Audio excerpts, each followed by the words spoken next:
je dislokovaná v nepriateľskom zákopovom systéme.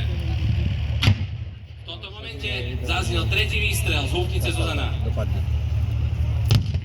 Vážení diváci, bolo zasiahnuté a zničené vozidlo BVP-2 nepriateľských síl. Môžete vidieť, že práca predsunutého pozorovateľa je veľmi dôležitá k vedeniu presnej palby. Delostrelectvo je stále rozhodujúcim prvkom v pozemných bitkách súčasných svetových bojísk. Delostrelecká jednotka ukončila palebnú úlohu zo svojho palebného postavenia a podarilo sa jej zasiahnuť a zničiť stanovený cieľ. Jednotka vlastných síl sa momentálne nachádza vo východiskom postavení pre útok v juhozápadnej časti priestoru a pripravuje sa na vykonanie útoku do objektu. V východiskovom postavení sa vykonal výdaj munície, vykonali sa predbojové nácviky a vydal sa operačný rozkaz. Jednotka v tomto momente dostala povel na zahájenie presunu a opúšťa priestor rozmiestnenia v predbojovej zostave. Vážení diváci, môžete vidieť oblak prachu, ktorý sa dvíha v priestore naľavo pri rieke Vách. Počas presunu sa k orientácii využíva formát podobný ručičkovým hodinkám, kde 12. hodina je smer osy presunu, pričom každý sleduje svoj stanovený perimeter. Bojové vozidlá sú tiež vybavené protidronovými ochrannými prvkami. Za malý moment tiež bude útočiacej jednotke poskytnutá priama letecká podpora, ktorá bude vykonaná prostredníctvom lietadla L-39 Albatros s pilotom a veliteľom druhej taktickej letky na Sliči, podplukovníkom Jaroslavom Chromým, ktorý má nalietané cez 1700 hodín, z toho cez 1000 na lietadle MiG-29. Pre navázanie pilotov a ničenie pozemných cieľov je určený predsunutý navázač.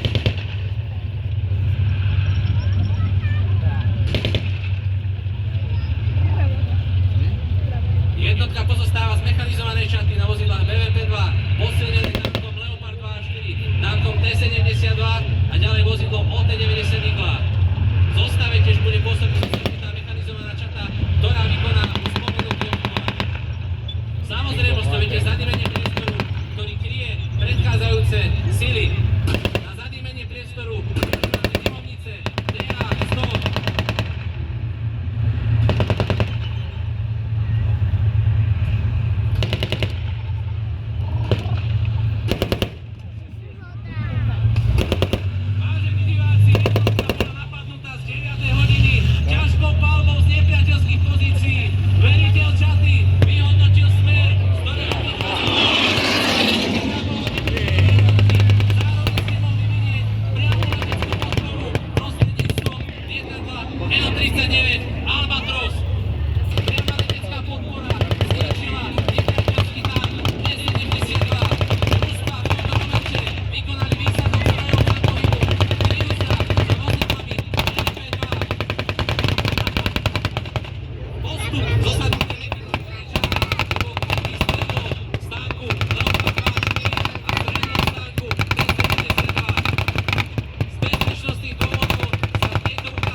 sedieť buď v bojovej polohe, alebo v pochodovej. V pochodovej polohe má vodič hlavu z vozidla von a všetko vidí vlastnými očami, avšak v bojovke vidí len cez priestory a má obmedzený výhľad.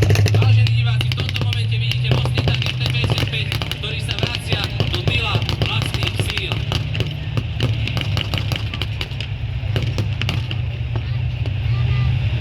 Vážení diváci, môžete tiež vidieť prostriedky palebnej podpory, ktoré sa presúvajú späť do palebného postavenia. Zároveň môžete vidieť z ľavej strany prebiehajúci útok pešieho elementu, ktorý sa postupnými prískokmi náleje do nepriateľského systému.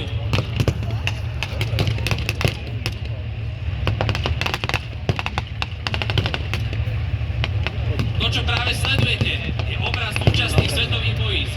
Napriek technologickému pokroku zostáva zákopový boj aj dnes jednou z najtvrdších foriem podzemného stredu. V súčasných konfliktoch, vrátane tých, ktoré sa odohrávajú len pár stoviek kilometrov od nás, zákopy zohrávajú stále zásadnú rolu.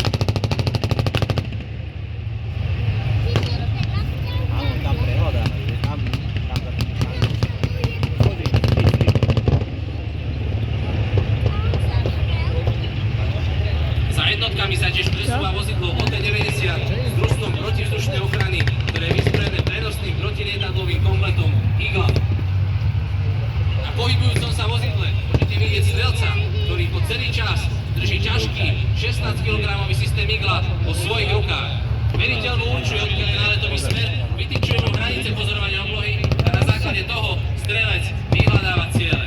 Komplet Igla chráni pozemné jednotky pred pôsobením vzdušných útočiacich elementov.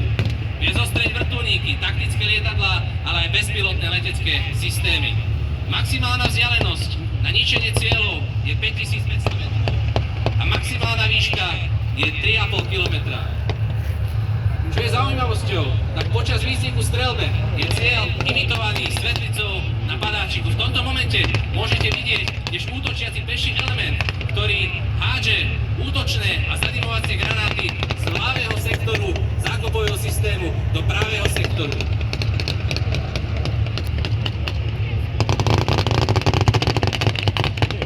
V tomto momente môžete vidieť samotný prechod z jedného do druhého sektoru, kedy sa prechádza buď vo dvojičkách alebo vo trojičkách za krytia palbou vlastnými jednotkami.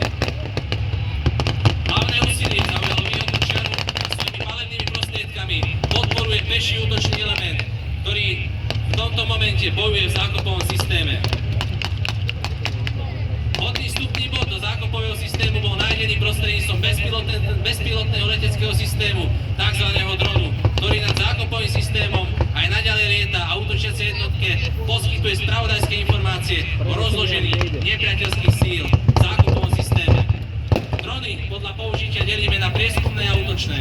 Účinnou obranou proti dronom je radioelektronický boj, kedy jednotky vedia odložiť frekvencie, na ktorých je dron ovládaný. Ďalším spôsobom zneškodnenia dronu na krátke vzdialenosti je streľba z malokalibrových zbraní, kedy jednoducho povedané, vojak v poli zostrelí dron brokovnicou. Ďalším spôsobom je zhodenie siete so závažiami na nepriateľský dron prostredníctvom vlastného dronu. Bezpilotné letecké systémy tiež vieme využiť na rýchle a kvalitné zadimenie priestoru a po pridaní reproduktorov aj ako prostriedok na vedenie psychologických operácií.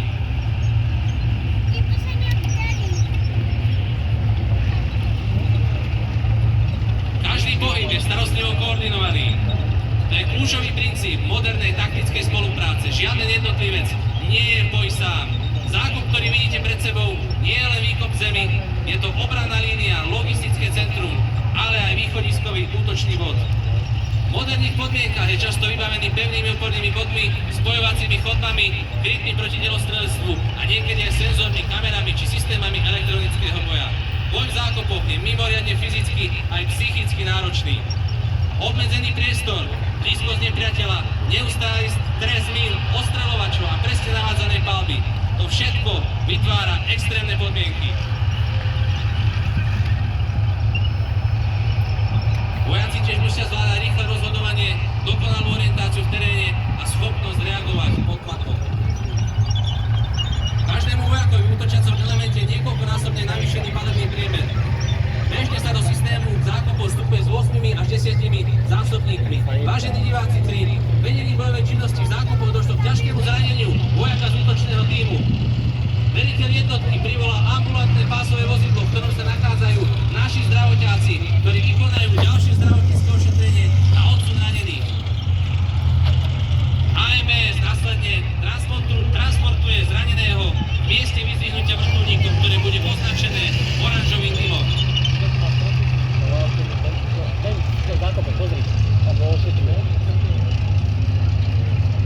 Vojaci našich jednotiek majú absolvované kurzy bojových záchranárov a tak sú schopní prvotné ošetrenie poskytnúť priamo na boisku.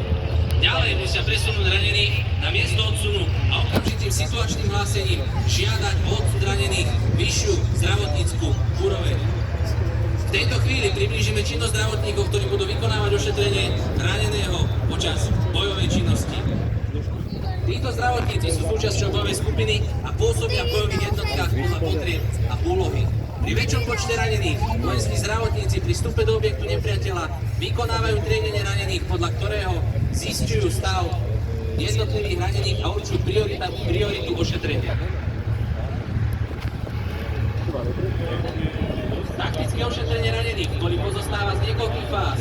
Vážení diváci, v tomto momente môžete vidieť samotné naloženie zraneného do bojového vozidla AMBS.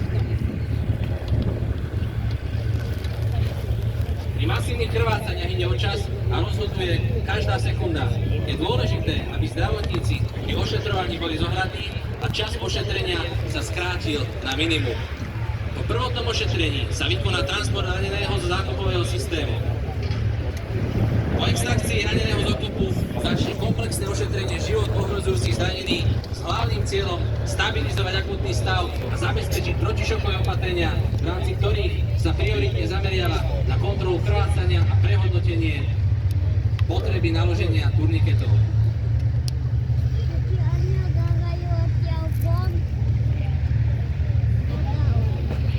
Raneného je tiež potrebné čo najskôr odzbrojiť, prípadne vybiť zbraň, odzbrojiť prostredníctvom maskáče a vykonať kontrolu pred skrytými zraneniami.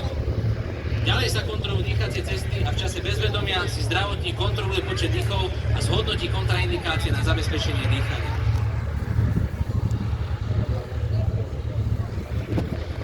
V tomto momente by som sa ešte vrátil k systému Spike, ktorý som pre dosť výraznú dynamiku deja nevedel dostatočne popísať. Systém Spike LR2 je určený k ničeniu pancierovanej techniky. Na svete nie je vozidlo, z ktorého pancier by systém Spike nedokázal penetrovať. Vážení diváci, v tejto chvíli máte možnosť počuť a sledovať príliv vrtuľníka UH-60 Black Hawk vzdušných síl ozbrojených síl Slovenskej republiky, ktorý vám predstavuje displej pilot, plukovník Štefan Okoš s náletom takmer 3200 letových hodín na rôznych typoch vrtuľníkov.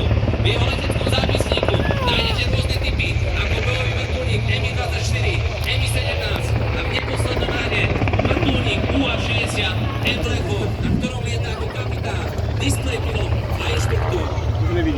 Súčasťou displej pilotu je kopilot kapitán Lukáš Gál s náletom takmer 1000 letových hodín.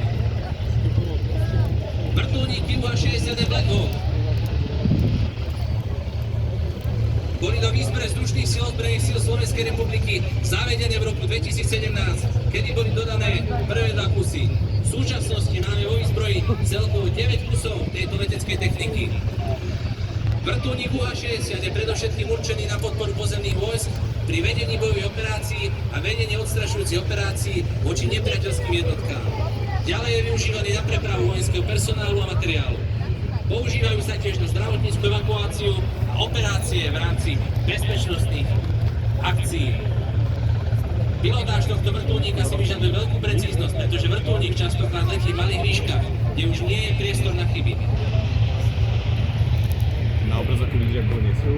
Počas odletu vrtuľníka, vážení diváci, si vychutnajte drepo 4 listov nosného rotora, ktorého lopatky musia, alebo rotory musia zvládnuť udržať váhu vrtuľníka vo vzduchu aj pri takýchto manévroch.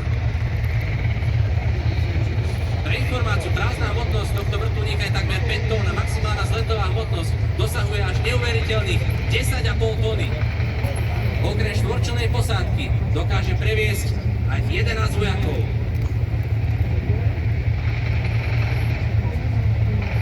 Cestovná rýchlosť je 280 km za hodinu